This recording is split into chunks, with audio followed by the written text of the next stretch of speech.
আসসালামু আলাইকুম everyone, I hope সবাই অনেক ভালো আছেন। আজকে নিয়ে আসলাম বোয়াল মাছের মাথা দিয়ে আলু এবং চেরি টমেটো দিয়ে দারুণ মজার একটি রেসিপি। তো ভাবলাম যে চেরি টমেটো যেহেতু বাসায় ছিল, আবার একটু টক খেতেও ইচ্ছে করছিল, আবার আলুর মানে তরকারিও খেতে ইচ্ছে করছিল। তো এত কিছু রান্না না করে ভাবলাম একটার ভিতরে সবগুলো টেস্ট যাতে পাওয়া যায়, তো সেই অনুযায়ী একটা তরকারি রান্না করার চেষ্টা করলাম, আর সেই অনুযায়ী শুরুও করে দিলাম। তো চলুন দেখে নিই।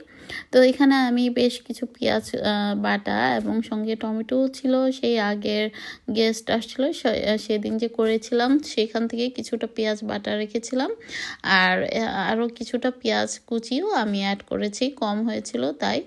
আর এখানে দিয়ে দিয়েছি প্রথমে তো তেল দিয়ে দিয়েছিলাম, তো দিয়ে এর মধ্যে আদা রসুন পেস্টও অ্যাড করেছি, সামনে একটু লবণ দিয়ে মশলাটাকে প্রথমে কষিয়ে নিয়ে তারপর এর মধ্যে শুকনো গুঁড়ো মশলাগুলো যেমন হলুদ গুঁড়ো, মরিচ গুঁড়ো, ধনে জিরা, কারি পাউডার এবং সামনে একটু কালারের জন্য পাপরিকা গুঁড়ো অ্যাড করেছি, আর একটু পানি দিয়ে মশলাটাকে আরও বেশ কিছুক্ষণ আমি কষিয়ে নিচ্ছি।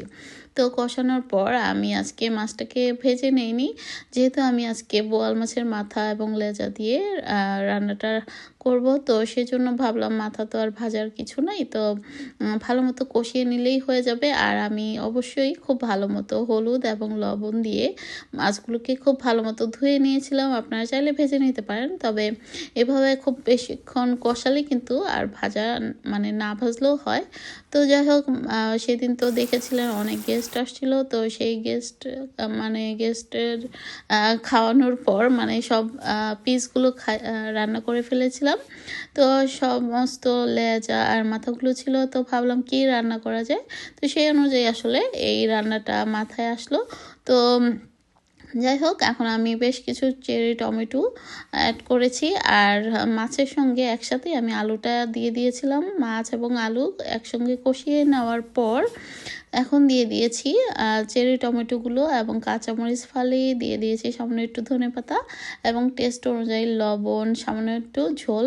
তো ঝোল ঝোল রাখলে এই তরকারিটা খুব ভালো লাগে খেতে, আর গরমের মধ্যে এই টাইপের খাবারগুলো কিন্তু খুবই ভালো লাগে খেতে, একটু টক জাতীয়।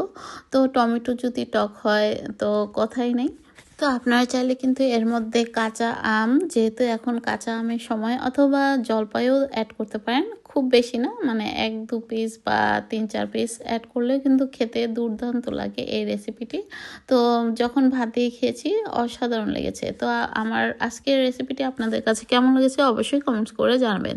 তো আজ এ পর্যন্তই, আল্লাহ হাফেজ, থ্যাংক ইউ ফর ওয়াচিং।